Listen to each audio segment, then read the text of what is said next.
Vamos falar agora do segundo grande despertamento nos Estados Unidos. Terminamos de falar do século XVIII, vamos começar a falar do século XIX. Século XIX, quando pensar em século XIX, pense em missões. Nós vamos falar daqui a pouquinho. Mas antes, nós vamos falar do segundo, chamado segundo grande despertamento nos Estados Unidos. Primeiro grande despertamento nos Estados Unidos, lembre de George Whitefield e Jonathan Edwards. Certo? Antes, só mostrar para vocês aqui, que eu esqueci antes. Eu não li ainda, mas o Valdir já leu. Uma biografia, editora Vida, biografia de John Wesley.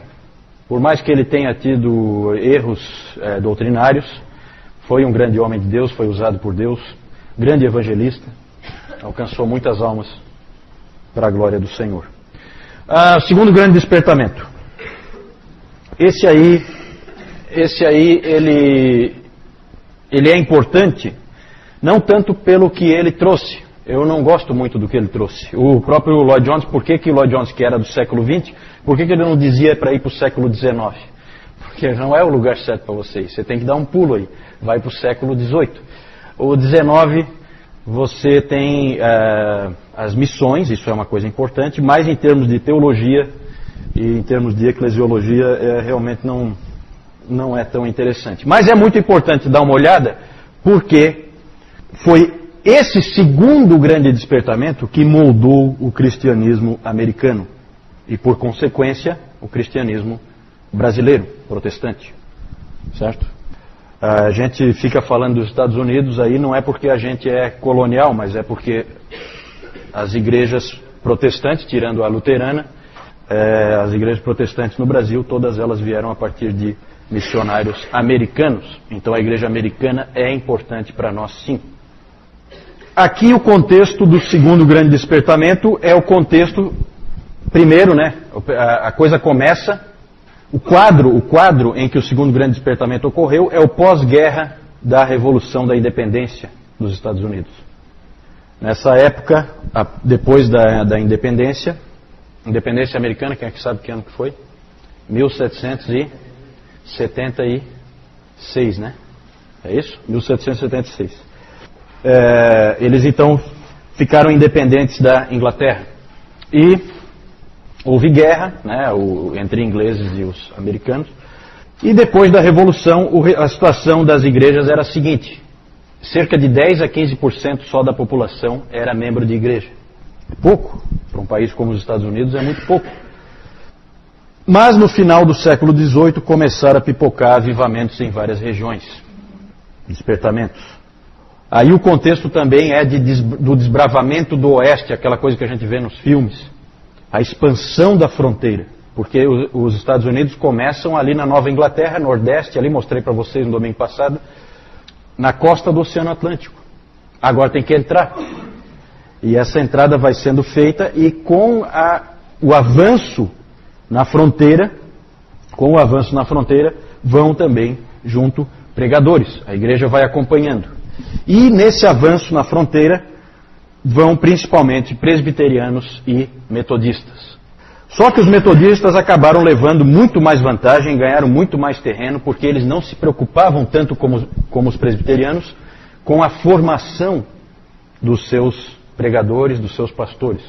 Os pregadores metodistas tinham menos formação. E os presbiterianos tinham uma preocupação muito grande em o indivíduo ser bem formado na palavra de Deus antes de ir. Metodista ia qualquer um que quisesse pregar, que tivesse zelo. E com isso os metodistas ganharam muito terreno e ficaram muito fortes. A denominação ficou muito forte nos Estados Unidos. Vocês sabem que as igrejas pentecostais elas têm a sua origem nos metodistas. Isso bem depois, já na virada do século XIX para o XX. Mas nessa época também tem os Circuit Riders, que eram pregadores itinerantes. E tinha até um dizer na época, esses indivíduos eles andavam a cavalo e iam pregando em tudo que é lugar. Eles tinham até um dizer nessa época, quando havia um tempo muito ruim, tempestade lá fora e coisa desse tipo assim, as pessoas comentavam entre si que estava um dia daqueles em que lá fora só tem corvos e pregadores. Porque os indivíduos eram realmente doidos. Gente, tem cada história aqui, que tinha cara desses caras da fronteira, esses pregadores da fronteira, tem histórias que você não acredita. Tem um sujeito, uma figuraça, tal de Peter Cartwright. Esse sujeito, ele era um pregador vibrante, ele andava pelo Kentucky, Tennessee e Illinois. E era comum ele ir nas cidades, você imagina aquelas cidades ali da expansão da fronteira, aquelas cidades do oeste ali, e aí o povo da cidade vinha, e sempre tem aquele indivíduo que fica incomodando, né? Sempre tem um mala que fica ali na plateia perturbando, né? E aí o Cartwright, então, ele pregava, e aí, quando tinha um desses sujeitos atrapalhando as reuniões, ele fazia o seguinte: tirava o paletó, descia do púlpito, ia lá, esmurrava o cara, depois ele voltava, colocava o paletó de novo e continuava o sermão. Esse aí é uma figuraça. Se a moda pega, né? Se a moda pega, tomara que não, né? Ainda bem que essa prática não se difundiu, né? Mas resolvia, diz que era efetivo. Viu, Newton? O seu Manuel está dizendo para não seguir esse tipo de exemplo. Mas ali também tinha também nesse contexto ali da fronteira também tinha os batistas. Os batistas não tinham muita formação, geralmente eram agricultores que pregavam, pregação leiga, mas eles não tinham muita formação, mas eles tinham muito zelo. Um desses pregadores é um sujeito famoso, James Taylor, não é o cantor, né? James Taylor, que limpou sozinho 160 hectares de terra do Kentucky com as próprias mãos. Esse cara não é fraco. Durante a semana trabalhava no pesado, deu para perceber, não é pouca coisa. E final de semana então, ele vinha e pregava, esse James Taylor, batista. Então, esse é o contexto aí. Aí há alguns nomes importantes. O Timothy Dwight, que era neto de Jonathan Edwards. Daniel Baker, que era um estudante que influenciou Charles Hodge. Um dos principais nomes pregadores dessa época é esse aí, Azael Nettleton. Esse sujeito, ele aparece muitas vezes citado nesse livro aqui, Os Batistas e a Doutrina da Eleição. Foi ali que eu conheci esse nome, Azael Nettleton. Ele é dessa época. Ele era um sujeito ele era um tipo de evangelista, sim, mas ele ficava um tempo, parecido assim com o que Paulo fazia, ficava um tempo ali, trabalhando com as pessoas, pregava o evangelho. O Dr. Calhoun disse que ele é um dos homens mais competentes em pregar a fé reformada num contexto de avivamento. Muito equilibrado, ele tem umas palavras muito boas. Mas o homem mais famoso desse período, com certeza, é um sujeito chamado Charles Grandison Finney. Quando eu vejo umas fotos dele, eu sempre me dá calafrio esse sujeito aí. Nunca fui com a cara dele. E ele era um advogado que se tornou evangelista. Com ele ocorre uma grande mudança na história dos avivamentos. Ele fez com que o termo avivamento fosse descaracterizado. Quando se fala em avivamento século XVIII é uma coisa, quando se fala avivamento século XIX é uma outra coisa completamente diferente, só usa o mesmo nome, certo? Graças ao Charles Finney. Ele disse que um avivamento pode ser produzido. Um avivamento poderia ser produzido. Vejam o que ele diz. A conexão entre os meios para um avivamento e um avivamento é cientificamente tão certa quanto a relação entre os meios para o plantio de grãos e uma colheita de trigo. Um agricultor que sabe o que está fazendo, sabe como produzir trigo. Se ele fizer certo, ele terá trigo. Um cristão ou um pregador que sabe o que está fazendo e faz corretamente, terá um avivamento. É esse o grau científico de precisão dessa conexão. Nós estávamos comentando agora no intervalo aí que ele praticamente imaginou que o Espírito Santo é controlável. né, que eu posso seguindo algumas, como o Valdir usou a expressão ali, chaves, tendo algumas chaves ali que eu sigo, alguns passos que eu sigo, eu vou conseguir que o Espírito Santo faça a obra, porque eu quis. Eu quis. Muito estranho isso aí, muito estranho. É completamente o oposto da visão de Jonathan Edwards, que chamou de uma obra surpreendente de Deus. Quando nós menos esperávamos, Deus interveio. Aí é o contrário. Aí eu digo a hora e o local em que Deus vai atuar. Lamentável, na minha opinião. A doutrina calvinista foi abandonada nessa época e no seu lugar entrou o arminianismo. Eu acho que Charles Finney é um pouquinho mais do que arminiano, na minha opinião. John Wesley é arminiano. Eu respeito o arminianismo de John Wesley. O de Charles Finney eu não respeito. Eu respeito o arminianismo de A.W. Tozer. Eu gosto demais de A.W. Tozer. Uma vez o Andrew King, eu estava conversando com ele e ele disse: o A.W. Tozer é um arminiano com um Deus grande. E é exatamente isso, certo? Agora, esse Deus que vem quando você marca a hora, eu acho muito estranho, muito. Olha só o que mais que o Finney disse. Em vez de dizer aos pecadores para usarem os meios de graça e orarem por um novo coração, eu os conclamo para que eles mesmos façam para si um novo coração. E pressiono na direção do cumprimento do dever da imediata entrega a Deus. Você está na tua condição de se salvar agora. E isso eu entendo que é um pouquinho mais do que arminianismo. Para mim isso aí já namora perigosamente com o pelagianismo. E me impressiona a influência que esse sujeito teve na igreja norte-americana. Ele também fazia muitas campanhas em questões morais. O arminianismo sempre anda muito com o moralismo, né? Nunca pense no arminianismo como alguma coisa que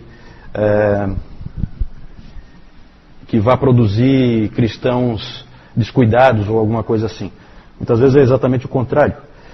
Ele fazia campanhas pelo abandono da escravidão, pela abstinência total de bebidas alcoólicas, tudo com muita vivacidade. Ele é um sujeito que prega com muita violência, com muita força, coloca a pessoa contra a parede realmente. Era um indivíduo que tinha o poder de controlar pelo discurso as pessoas, né? Ele tinha um magnetismo pessoal. Com o Finney era tudo preto ou branco. Então é assim, com ele tudo radical. Aqui, ó, é assim, e ele vai dizendo o que é que tem que ser feito. Depois do Finney, os avivamentos passaram a ser reuniões organizadas, promovidas por teologia arminiana e com grande ênfase em reforma social. Isso aí produziu grandes transformações na igreja. Uma coisa que o cristianismo americano tem até hoje é o avivamentismo, que são as cruzadas evangelísticas, esse tipo de coisa. Nós vamos marcar o avivamento, nós vamos alcançar milhares de pessoas no dia tal, na hora tal, vamos trazer o fulano de tal aqui e nós vamos alcançar aqui nesse país. É assim que funciona. Vocês sabem que esse é o pensamento do protestantismo americano hoje. Influência, esse tipo de pensamento só veio aqui no século XIX, com o Charles Finney. Então, dali em diante, toda a religião americana é baseada em avivamentos, nesse sentido. Outro aspecto que aconteceu também foi a cristianização dos Estados Unidos. Passou a ser um país cristão, como a gente costuma ver. Houve uma mistura muito forte entre o social e a igreja, essas coisas andaram juntas. É claro que aqui não é só a influência do Finney. Nós não estamos falando do Finney aqui, nós estamos falando do segundo grande despertamento. Então aqui estão envolvidos todos os pregadores da fronteira, toda a influência deles, certo? E aí os Estados Unidos eles se tornaram um país dito cristão. Outro aspecto, democratização do cristianismo. Só que democratização aí num sentido um tanto quanto negativo. Porque o que acabou acontecendo é que cada americano passou a ser o seu próprio teólogo, depois do segundo grande despertamento. Passou a haver uma rejeição do passado, uma rejeição de tudo que tinha antes. Tudo tinha que ter origem americana, então muito aquela coisa ferrenha de patriotismo, um patriotismo assim um tanto quanto bobo, né? E ingênuo, né? E aí o abandono, aqui por exemplo os batistas acabaram negando toda a sua tradição confessional, a Confissão de Fé de Londres de 1689 e depois a Confissão de Fé de Filadélfia de 1833, tudo isso foi para a lata do lixo. Por quê? Por causa dessa pressão para que cada um pensasse a teologia como quisesse. E aí imagina o grau de divisão que isso aí produz. Não é à toa que o divisionismo da igreja americana é algo incontrolável, né? O potencial divisionista é único, porque cada cabeça é uma sentença. E cada indivíduo tem uma ideia diferente, e aí forma uma nova igreja. Se for um indivíduo com algum talento de liderança, ele acaba formando uma nova igreja. Então é complicado. Também, nessa época, começa a criação de um sem fim de instituições para-eclesiásticas, certo? Antes era só a igreja, depois, e vocês sabem que isso é tipicamente americano, instituições para-eclesiásticas de todo tipo. Junta missionária, junta de Bíblia, sociedade para isso, sociedade para aquilo. Uma infinitude de instituições para-eclesiásticas surgiram também na cola do segundo grande despertamento nos Estados Unidos. Também esse segundo grande despertamento marca o declínio do calvinismo. O calvinismo perde força, a igreja passa a ser maciçamente arminiana. Uma série de motivos aí. Entre os batistas surgiu muito hipercalvinismo, entre muitas pessoas, e tudo isso aí trouxe problemas, o calvinismo declinou. E esse declínio foi causado principalmente pelos metodistas. Os metodistas chegavam até a ter hinos que eles cantavam, que dizia assim, um deles, né? Dizia assim mais ou menos: quando eu era cego, eu não podia enxergar. Os calvinistas viviam a me enganar. Então eles faziam hinos contra o outro, né? Então isso aí é complicado, né? Então quando você começa a fazer esse tipo de campanha, e eu já falei para vocês da força dos metodistas na expansão da fronteira, já que qualquer um que quisesse pregar podia pregar, né? Então isso dá muita força, dá muita capilaridade, você consegue levar pessoas para tudo que é canto. E mais ou menos como a gente vê, né, nessa questão da capilaridade, a gente vê igrejas como a Assembleia de Deus, por exemplo, em que facilmente um indivíduo pode se tornar um pregador dentro da igreja, então você tem a Assembleia de Deus em todo lugar. Né? Não há assim um requisito de que ele seja muito preparado. Né? Isso dá muita força em termos de expansão. Né? E os metodistas foi um pouco assim, mal comparando. Só para a gente comparar com uma situação que a gente conhece aqui no Brasil. O que mais? Um aspecto positivo que o Dr. Calhoun defende é que com essa cristianização dos Estados Unidos ocorreu um atraso na paganização do país. A paganização está acontecendo hoje. Cada vez mais os Estados Unidos estão deixando de ser um país cristão e estão se tornando um país pagão e dos piores, né, em termos de paganismo. Com a força que ele tem, cultural, econômica e social, não é difícil que ele se torne uma grande força, seja lá para o que for. Que mais? Também apareceram novas denominações dentro dessas filosofias aí de renúncia ao passado, renúncia à história. Então vai criando assim uma coisa ingênua de ignorar o que passou. Tudo começou com a gente, uma coisa um pouco, realmente uma ingenuidade, né, que às vezes a gente até percebe um pouco na igreja norte-americana, uma ingenuidade em relação à obra de Deus do passado. E isso aí vem tudo nesse bojo aí. Surgem novas denominações também dentro desse pensamento, como os discípulos de Cristo, as igrejas de Cristo, tudo na fronteira. Renunciando a qualquer tipo de tradição, renunciando a qualquer passado da igreja, renunciando a tudo isso. Mormons e adventistas aí já não são classificados como igrejas cristãs, né? Eles são igrejas que vêm de revelação, certo? Essas igrejas são igrejas que vêm de revelação sobrenatural. Elas os fundamentos delas não são na palavra de Deus. Os fundamentos vêm de revelação de alguém, algum profeta, certo? No caso dos Mormons, o Joseph Smith, que recebeu aquele óculos lá do arcanjo não sei qual, para ele conseguir... Nunca entendi aquela história, é uma história meio doida.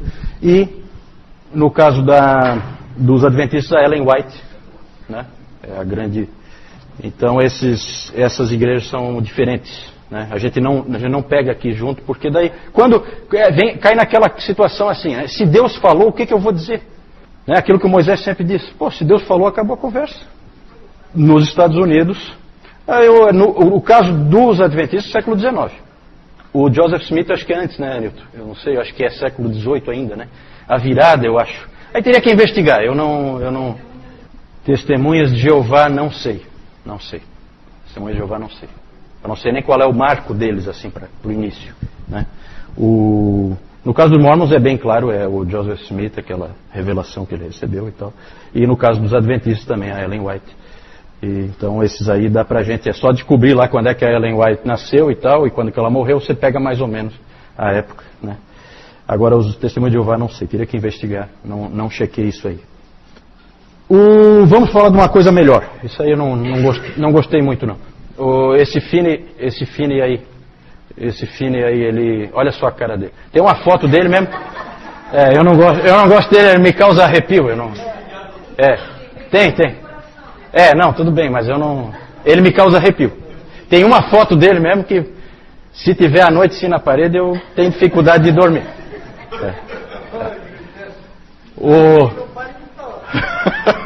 O Nettleton é uma carinha melhor, né?